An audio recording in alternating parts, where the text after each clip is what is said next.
तो इन्हीं असहाब के बारे में शायर ने कहा था, जिसके पल्लू से चमकते हों शहंशाह के बूट,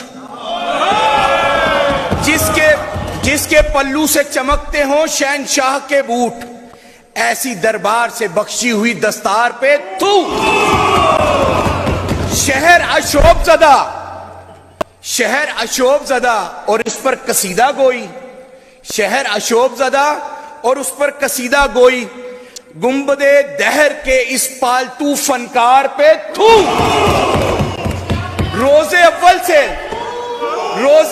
से जो गैरों का वफादार रहा, रोजे अव्वल से जो गैरों का वफादार रहा, शहरे बदबख्त के ऐसे दोगले फनकार पे थू। शहरे बदबख्त के ऐसे दोगले फनकार पे तू। जोर के सामने कमजोर, जोर के सामने कमजोर, तो कमजोर पे थू। Order in the house. Adile